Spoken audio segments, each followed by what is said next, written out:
going to read a meditation, so if you want to be comfortable for a moment and just close your eyes or whatever you want to do. Despair is my private pain, born from what I have failed to say, failed to do, failed to overcome. Be still, my inner self. Let me rise to you. Let me reach down into your pain and soothe you. I turn to you to renew my life. I turn to the world, the streets of the city, the worn tapestries of brokerage firms, drug dealers, private estates, personal things in the bag lady's cart. Rage and pain in the faces that turn from me, afraid of their own inner worlds. This common world I love anew, as the lifeblood of generations who refuse to surrender their humanity in an inhumane world courses through my veins. From within this world, my despair is transformed to hope, and I begin anew the legacy of caring.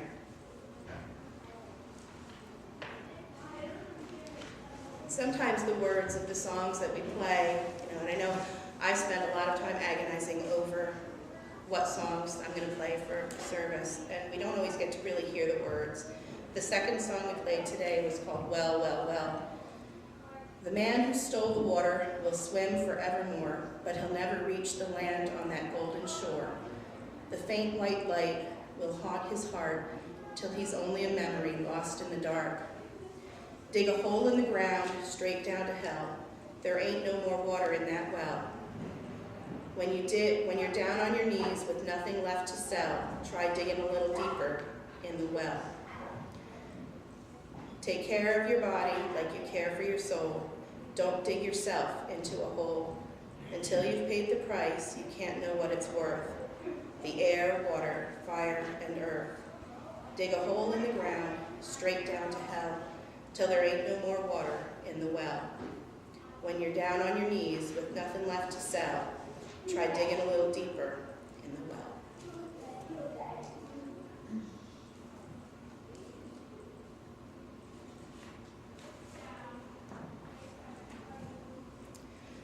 I know you'll all be surprised by this, but I've been running on empty lately. Between my job, my family, our musical involvements, and my commitments here, my life has been full to overflowing. And then came the Fenimore dump situation. And then 3 people in my department at work, which was about half of us, quit. And that's just the personal stuff. I don't know if you've realized it, but the world has been full of crazy lately too. Greed and fear are running rampant. A meme about Fox News states, rich people paying rich people to tell middle-class people to blame poor people. Or in other words, pay no attention to the man behind the curtain, or the oldest trick in the book, lookest thou over there for the source of your problems. Do not look at the source. It's not just Fox News looking to pull some wool over public eyes. Between fracking issues, tar sands, and their pipelines, LGBTQ rights being denied, women's rights being tripped away, religious organizations trying to make a case for themselves that their right to religious freedom means the ability to impose their will on others, and gun violence against children increasing. Articles and Facebook posts hammering away at me daily, telling me about how much I need to do now. And those are just some of the issues that have meaning for me. Issues such as deforestation, strip mining, slavery, ownership of genomes, mass production and inclusion of genetically modified organisms being a part of our food chain, and what to do with all of this plastic garbage that we're creating have not gone away. Some of my Facebook friends have been posting messages of intolerance to their followers. Please stop posting pictures of abused animals. I can't take it anymore. And I understand the sentiment. The bombardment of issues has left me feeling incapable, frustrated, and angry. Serendipitously, I've been teaching our 2nd through 4th graders about anger recently. The lesson plan on anger says to demonstrate to our children that anger and holding on to anger takes a lot of energy. No kidding. I was instructed to teach them about using tactile means to release energy and meditative means like music and yoga. But sometimes we forget ourselves. I told the kids that their lesson was as much for me as it was for them, and I have made much use of my anger beads in the past few weeks. So how is all of this relevant? Last autumn, I presented a service that talked about using the seasons to help us navigate through life with a spiritual focus. That in autumn we could focus on and meditate about what we were harvesting, those things that we had previously planted and tended to in spring and summer, and that we should be getting ready to head into a time of renewal and regeneration, a time when we could use the external darkness as an internal focus, a time to allow ourselves to find our source and consider what we wanted to plant for future harvests. I'm not going to tell you that I found a miracle solution to my issues or any answers to yours, but I can say that the extra burden of a 50-plus hour work week to learn a new job, the defeat of the Fenimore activism that was going on around the fall election, and the constant flow of information on how presumably smart people are standing on the side of big money rather than clean water, clean air, and safe food for all people, deciding for lessening of the rights of women over the rights of clergy, deciding for or denying human rights of our LGBTQ brothers, sisters, sons, and daughters, that I have spent some time thinking about despair and flirting with being in despair, about whether or not what I could do as one person, one family, one small community group, or one congregation really even matters.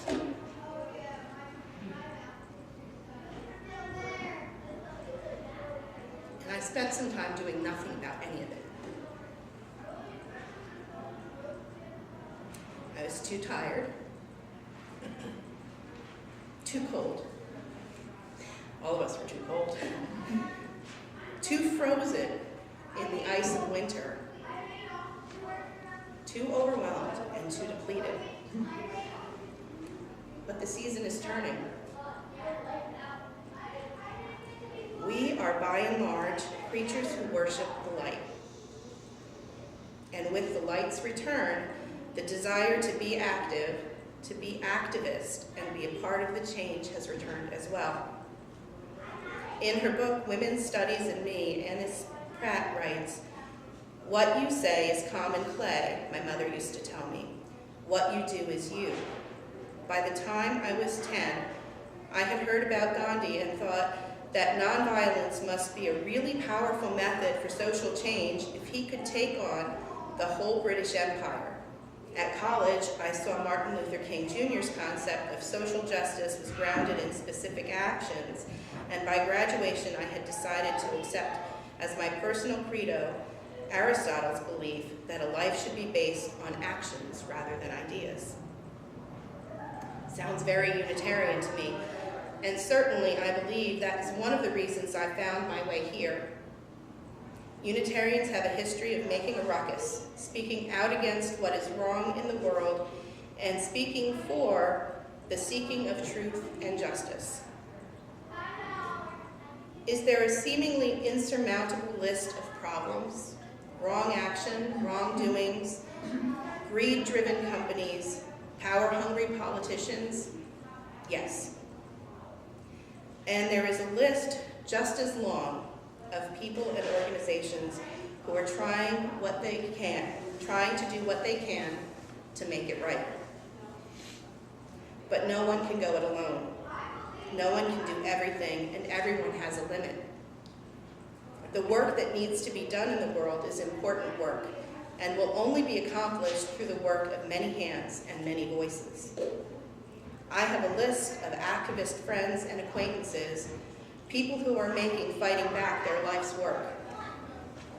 2 local friends, Kenny Collins and Wendy Getz, have joined the Fenimore Fighters, and pretty much every other fight that they have been able to join, both local and national. Kenny personally went and took videos of sensitive areas in the Delaware Water Gap before pipeline construction began up there. And he went back again after the construction to show the clear cutting and destruction and construction that's underway in flood-prone, sensitive wetlands areas where these oil-carrying pipelines are going through. How many times did the Delaware flood in an 18-month period a couple years ago? Kenny also uses his time off of work to go and be part of rallies and helps keep people new to activism focused and directed in their efforts. I know that with the Fenimore issue, he's really tried to help comment on different areas and help people keep that focus that we need to go, because you really have to be directed when you're being an activist. Isabel Arfin, a college student that I know in Western Massachusetts, has devoted herself to climate issues and has worked for 350.org. A couple of weeks ago, she and thousands of college students zip-tied themselves to the White House fence to object to Keystone XL pipeline and the tar sands extraction in Canada. She and many others of these young people who are fighting for their and our futures were arrested for their efforts. What have you and I done lately? I try to remember to thank these fighters who I know frequently because they need to hear it. I know how my despair has consumed me from time to time. So letting them know that there are people, real people, out in the world who are paying attention to their efforts and admire them for what they're doing is important work too. I try to do my part with letters, petitions, attending town meetings, and other activism as I can. And when I have the time and energy, I try to up the ante. Facebook for me has become counterproductive because it's too much. It's overwhelming. There's a constant barrage, and some of it is true, and some of it is sensationalism. And even like organizations that I have signed petitions for and stuff, their email bombardment is just as bad and just as sensationalist. And I think that every organization thinks that they have to be sensationalist to capture people's attention and get something done, but it's creating a really bad environment where people feel like they can't make a difference. We've all heard that many hands make light work. And in the case of issues that have meaning for us, many hands are what it's going to take to get the hard work done. And that sometimes will mean going out of our comfort zones, doing a little more than you really thought you could. I sent some videos along with the Sunday service announcements this week, some ideas to get people started and get thinking. Because I'm going to challenge each and every one of you to do something this spring. To pick a cause, something you've worked on before or something new, and up the ante a little. Do more than you were planning on, or a little more than you had considered before. Try and push the causes farther. Send a personal message to your mailing list, asking friends and acquaintances to join you in a letter-writing campaign. Submit a plan to help organize a Sunday service to educate us on a favorite topic. Or better yet, host a Tuesday evening discussion group on it. Attend a rally. Physical presence of bodies is really important. Do something. You'll give hope to others who have been working tirelessly, and you never know, you may tip the balance. But always always remember to take time out when you need it. Set your limits. Pick what speaks to you loudest.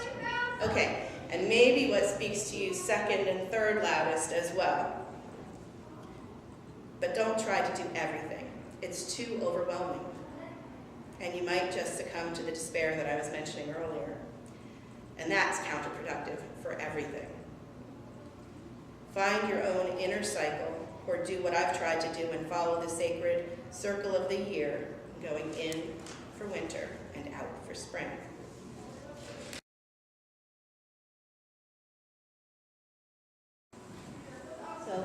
And everything we see is packed with a little bit or a lot of it of sensationalism, but there are so many of these type of things. This one was for a copper mine in British.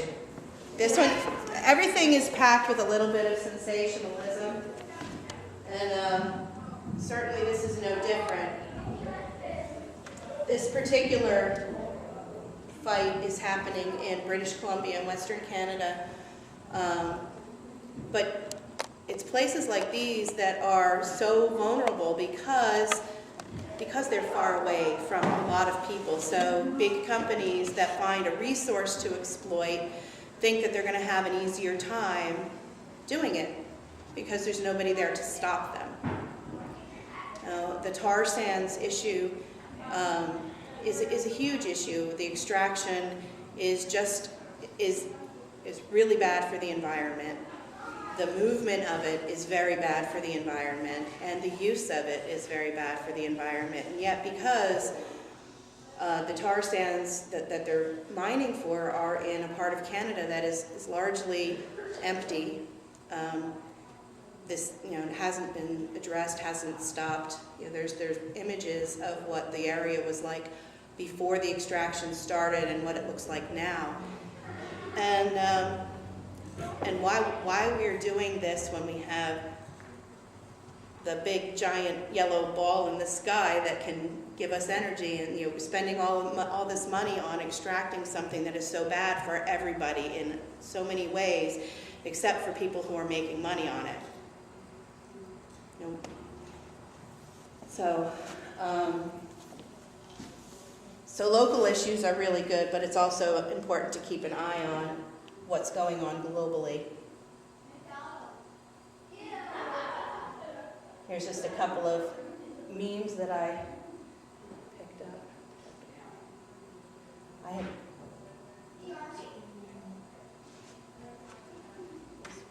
like that. I found that yesterday. Indeed, we do have an entitlement problem. Some feel so entitled to power and wealth that they're willing to undermine our economy and our democracy.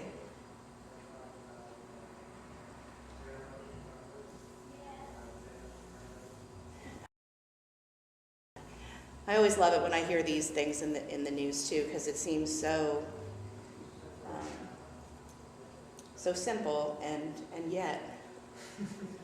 Can you imagine if a person decided to paint their house purple on a windy day, and as they're spraying their purple paint, it's blowing all over the next door neighbor's white house, but instead of having to pay the neighbor for ruining their white house, the guy with the purple house sues his neighbor for taking some of his purple paint. That's essentially a lot of the seed debate.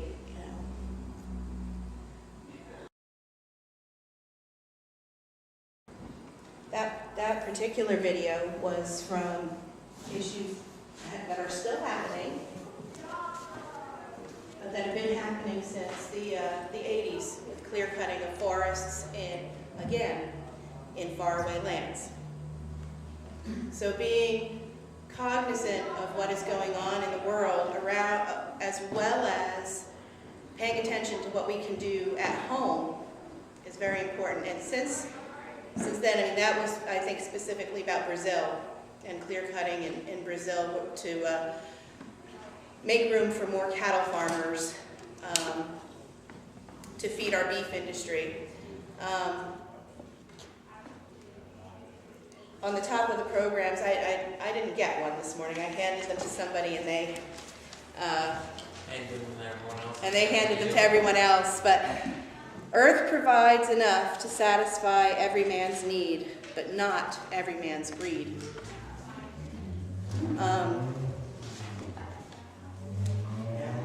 And so what can we do? Only each individual one of us has the answers, but I think that